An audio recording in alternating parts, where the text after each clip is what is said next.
하나님의 말씀 보겠습니다. 오늘 예레미야 10장입니다. 예레미야 10장 1절부터 25절까지의 말씀입니다. 제가 가진 구약성경 1066면에 있습니다. 예레미야 10장 1절부터 25절까지의 말씀을 저와 함께 교독하시겠습니다. 이스라엘 집이여, 여호와께서 너에게 이르시는 말씀을 들을지어다.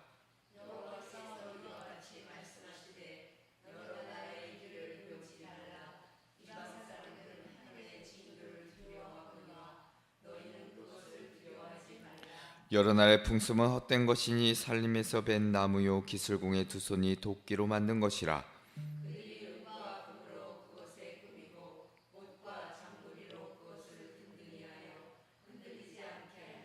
그것이 둥근 기둥 같아서 말도 못하며 걸어다니지도 못하므로 사람이 메어야 하느니라. 그것이 그들에게 화를 주거나 복을 주지 못하나니 너희는 두려워하지 말라 하셨느니라.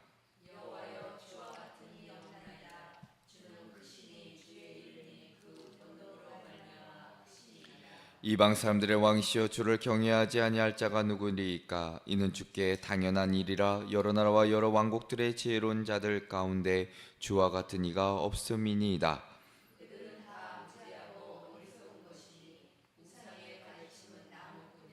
다시스에서 가져온 은박과 우바스에서 가져온 금으로 꾸미되 기술공과 은장색의 손으로 만들었고 정색 자색 옷을 입었나니 이는 정교한 솜씨로 만든 것이거니와.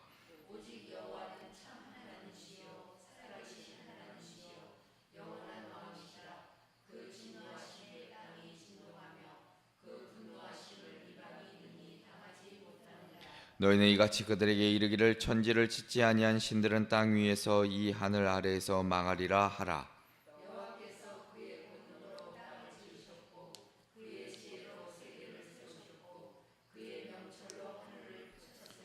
그가 목소리를 내신즉 하늘에 많은 물이 생기나니 그는 땅 끝에서 구름이 오르게 하시며 비를 위하여 번개치게 하시며 그 곳간에서 바람을 내시거늘.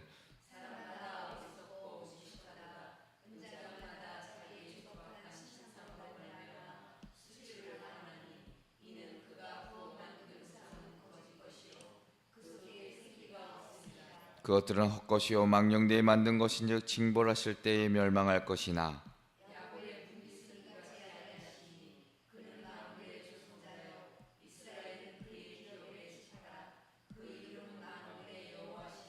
에워싸인 가운데 앉은 자여, 내 짐꾸러미를 이 땅에서 꾸리라.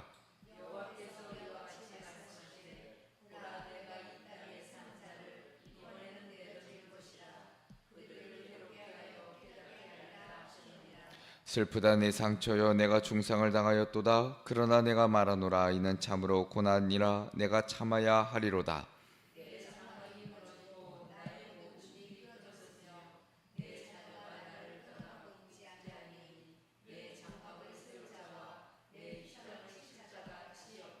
목자들은 어리석어 여호와를 찾지 아니하므로 형통하지 못하며 그 모든 양떼는 흩어졌도다.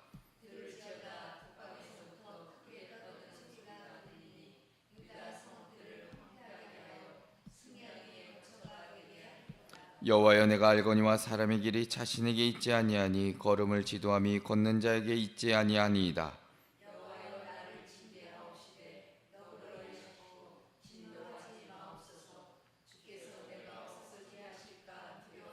함께 읽겠습니다. 주를 알지 못하는 이방 사람들과 주의 이름으로 기도하지 아니하는 족속들에게 주의 분노를 부으소서. 그들은 야곱을 씹어 삼켜 멸하고 그의 거처를 황폐하게 하였나이다 하니라.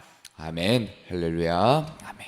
오늘도 이 새벽에 나오신 우리 성도님들과 그리고 영상으로 예배하시는 우리 성도님들에게 하나님의 크신 은총이 있기를 먼저 주님의 이름으로 축원합니다.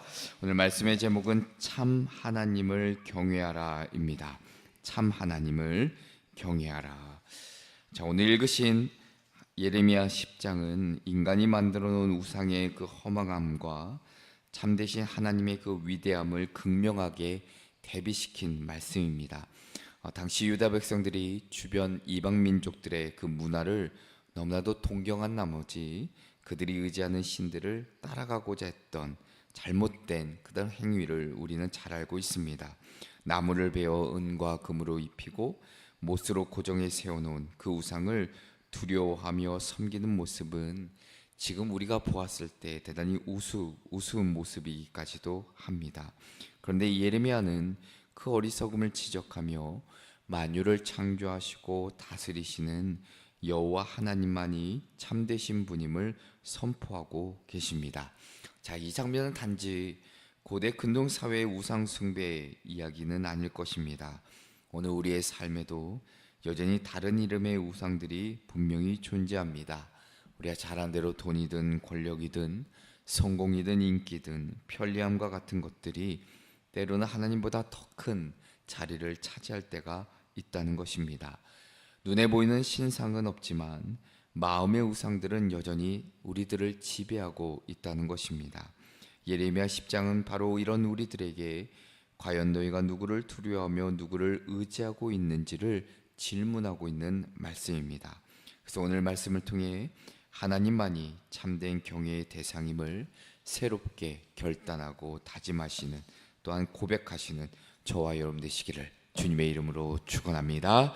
그 첫 번째는 사람의 손으로 만든 우상은 아무런 능력이 없습니다. 사람의 손으로 만든 우상은 아무런 능력이 없습니다.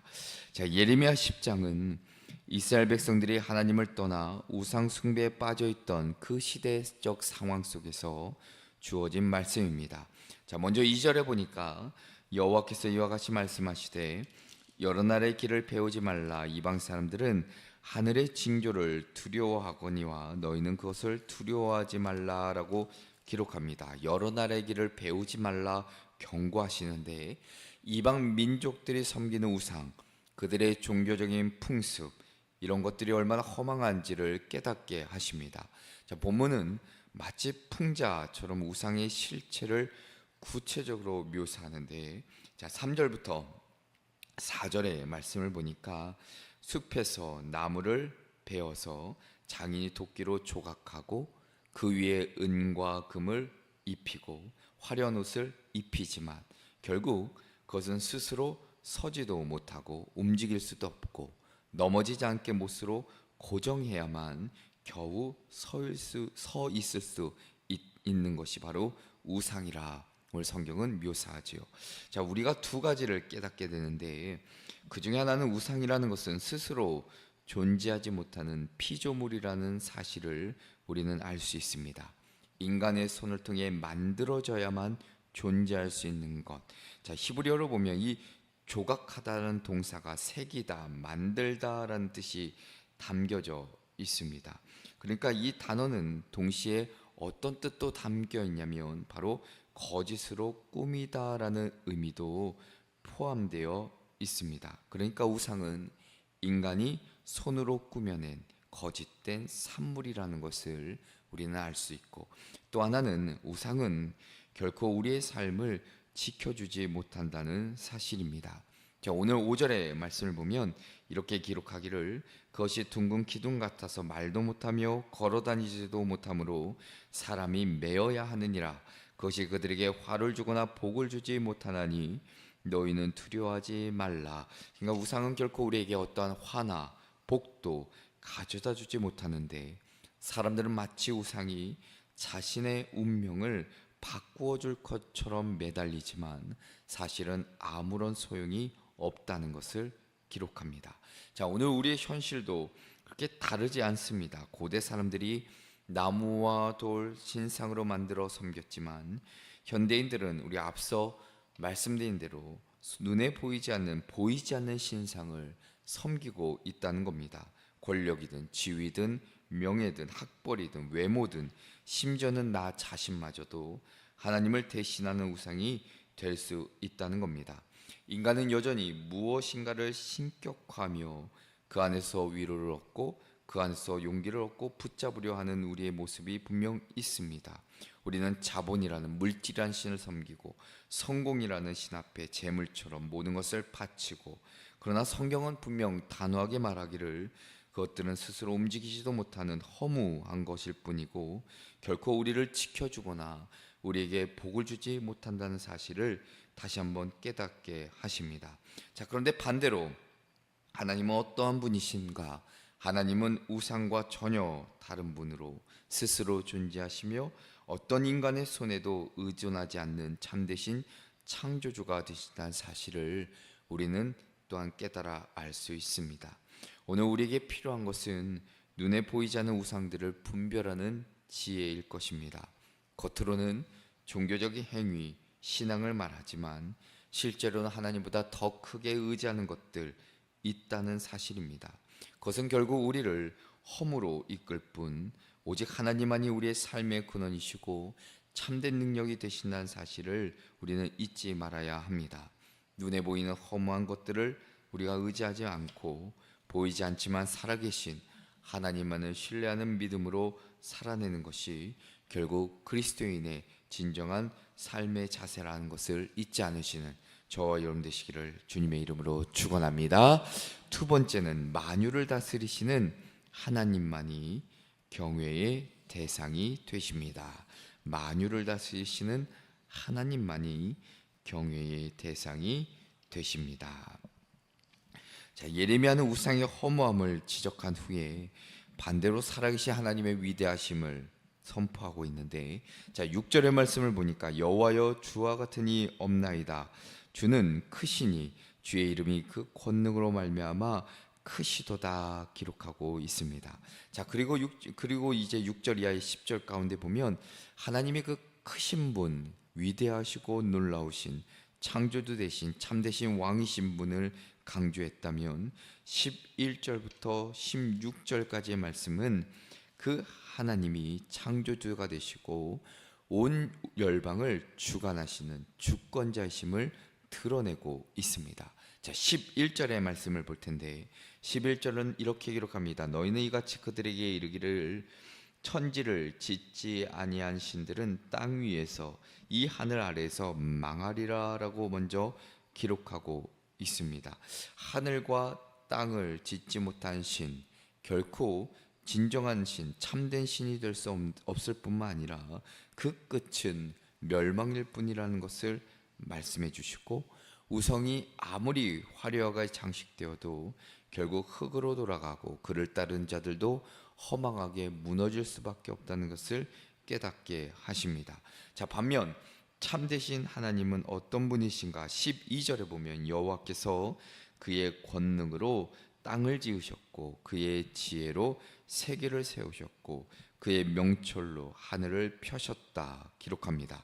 권능이라는 것, 세상을 붙들고 움직이는 어떤 힘, 능력을 의미하고, 또한 지혜와 명철이라는 것은 하나님의 또한 계획과 질서와 그리고 그 섬세함까지도 포함되는 단어입니다. 그러니까 하나님은 단지 세상을 만드신 분, 그것을 넘어서 지금도 지혜와 명철로 그 세상을 운행하고 이끄시고 계시는 분이라는 것을 성경은 기록합니다.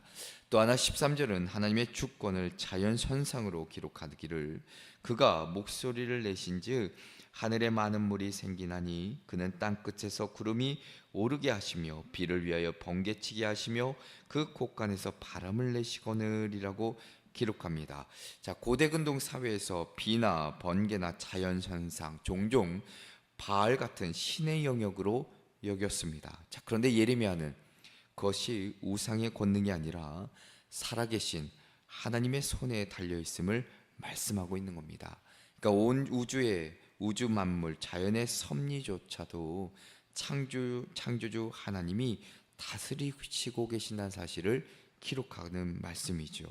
또 한번 14절부터 15절에 보면 우상의 무능을 조롱하는데, 자 사람들은 금과 은으로 신상을 만들어 신처럼 섬기지만 그 모든 것들은 결국 헛된 것이라 기록합니다. 바람이 불면 사라지는 안개처럼 우상은 결국 아무것도 남기지 못하고 사라질 존재라는 것을 성경은 기록하고 있습니다. 마지막으로 16절은 하나님의 백성이 누리는 영광을 기록하지요. 야곱의 분깃은 이같이 아니하시니 그는 만물의 조성자요 이스라엘 그의 기업의 지파라. 그 이름은 만군의 여호와시니라 라고 기록합니다. 자 우리가 흔히 분깃이라는 것은 잘 아는 대로 기업이나 어떤 상속이나 어떤 우리에게 주어질 몫을 의미합니다. 그러니까 이스라엘이 누릴 가장 큰 유산은 땅이나 어떤 물질이 아니라 살아계신 하나님, 그분 그 자신이라는 것이죠. 하나님은 이스라엘의 기업이 되시고 오늘날 교회의 기업이 되시며 분깃이 되시며 믿는 자의 바로 기업이 되신다는 사실을 오늘 이 말씀을 통해 우리에게 들려주고 계십니다. 사랑하는 성도 여러분, 세상의 우상은 결국 무너지고 사라질 수밖에 없다는 사실을, 하나님은 그러나 창조주로서 지금도 만유를 다스리시며 영원히 우리의 기업이 되신다는 사실을, 그러므로 우리가 오직 그 하나님만을 경외하며 살아가는 것이 복된 삶이라는 것을 잊지 않으시는 저와 여러분 되시기를 주님의 이름으로 축원합니다. 끝으로는 심판 가운데서도 하나님은 긍휼을 베풀어 주십니다. 심판 가운데서도 하나님은 긍휼을 베풀어 주십니다. 자, 예레미야가 17절 이하에 보면 하나님의 심판을 피할 수 없는 백성들의 그 현실을 보여주지만, 그러나 동시에 그 심판의 무게 속에서도 하나님의 긍휼을 바라보는 그 길을 제시해주고 있습니다. 자, 17절에 선지자는 애워싸인 가운데 앉은 자여 내 짐 꾸러미를 이 땅에서 꾸리라 라고 외칩니다. 자, 이는 바벨론의 군대가 이미 예루살렘을 둘러싸고 있음을 가리키는 말씀입니다. 그러니까 유다 백성이 피할 수 없는 심판의 그 현실 앞에 서 있음을 기록하는 말씀이지요. 포위된 도성, 더 이상 안전하지 않고 살아남기 위해 떠나야만 하는 비참한 그 현실을 말씀해주고 있습니다. 그러니까 심판은 먼 미래가 아니라 지금 임박한 그 현재의 사건임을 기록하지요. 자, 18절에 하나님은 여호와께서 이와 같이 말씀하시되 보라, 내가 이 땅에 사는 자를 이번에는 내던질 것이라 그들을 괴롭게 하여 깨닫게 하리라 라고 기록합니다. 괴롭게 한다는 것, 하나님의 심판이 백성들의 마음, 삶 전체를 옥죄어오는 총체적인 고통을 기록하는 말씀이죠. 자, 19절부터 20절은 선지자의 그 애끓는 심정을 우리가 볼 수 있는데, 자, 슬프다 내 상처여, 내가 중상을 당하였도다. 그러나 내가 말하노라, 이는 참으로 고난이라. 내가 참아야 하리로다. 내 장막이 무너지고 나의 모든 줄이 끊어졌으며 내 자녀가 나를 떠나가고 있지 아니하니 내 장막을 세울 자와 내 휘장을 칠 자가 다시 없도다라고 기록합니다. 선지자가 마치 백성과 하나가 되어 그들의 상처를 자신의 상처로 느끼며 공감하며 울부짖고 탄식합니다. 공동체의 붕괴, 예배의 상실, 가정과 사회 질서의 무너짐을 말씀해주고 있는데, 자, 하나님의 심판이라는 것이 신앙과 삶의 근본, 그 토대가 정말 무너지고 흔들린다는 것을 기록하고 있는 말씀이죠. 21절은 바로 그 원인을 밝히기를, 목자들은 어리석어 여호와를 찾지 아니하므로 형통하지 못하며 그 모든 양떼는 흩어졌도다. 영적 지도자들이 하나님의 뜻을 묻지도 않고 자신들의 길, 자신들의 욕심에 빠져 있으니 백성들은 길 잃은 양떼처럼 흩어졌음을 기록하고 있습니다. 그러니 22절은 심판이 더 이상 피할 수 없는 현실임을 보여주죠. 북방의 군대, 곧 바벨론이 이미 다가오고 있음을 말씀해주고 있습니다. 하나님이 여러 차례 경고는 했는데 백성들은 듣지를 않고 결국 하나님의 심판은 현실이 되어 그 누구도 피할 수 없게 되었다는 사실입니다. 자, 그런데 본문은 심판만을 말하지 않는데, 자, 23절부터 24절에 보면 예레미야가 놀라운 기도를 드립니다. 선지자는 인간의 한계, 그 연약함을 고백하며 사람이 자기 길을 스스로 계획할 수도 없고 하나님의 인도 없이는 방황할 수밖에 없는 존재임을 말합니다. 그래서 그는 심판을 피하게 해달라라고 간구하기보다 오히려 징계를 그 너그러움, 그 긍휼 가운데 진노로 하지 마시기를 기도하고 있습니다. 그리고 마지막 25절에 예레미야는 이방 나라들에 대한 심판을 호소하지요. 주를 알지 못하는 이방 사람들과 주의 이름으로 기도하지 않은 족속들에게 주의 분노를 부으소서. 그들은 야곱을 씹어 삼켜 멸하고 그의 거처를 황폐하게 하였나이다. 단순한 어떤 복수를 위한 기도가 아니라 하나님의 공의, 언약의 신실하심에 대한 호소이기도 합니다. 사랑하는 성도 여러분, 예레미야는 심판을 피하게 해달라 기도하지 않습니다. 오히려 심판 가운데서도 하나님의 긍휼을 구하며 하나님의 공의를 신뢰하고 있습니다. 오늘 우리의 삶에도 때로는 닥쳐오는 고난, 그 징계가 찾아올 때가 있습니다. 그러나 그때야말로 우리는 더욱 겸손히 무릎을 꿇고 하나님의 긍휼과 자비하심을 위해 기도해야 된다는 것을 다시 한번 깨닫게 하십니다. 그러할 때 하나님은 우리를 내버려 두지 않으시고 반드시 회복과 그리고 피할 길과 우리의 삶에 하나님의 그 은혜를 허락해 주신다는 사실을 잊지 마시고 이 믿음을 끝까지 갖고 주님만을 의지하며 살아내시는 저와 여러분 되시기를 주님의 이름으로 축원합니다. 기도하시겠습니다. 거룩하시고 전능하신 하나님 아버지, 세상은 눈에 보이는 우상과 헛된 것들을 붙잡고 흔들리며 살아가지만 우리는 만유를 지으시고 다스리시는 하나님만을 경외하며 섬기며 살아가게 하여 주시옵소서.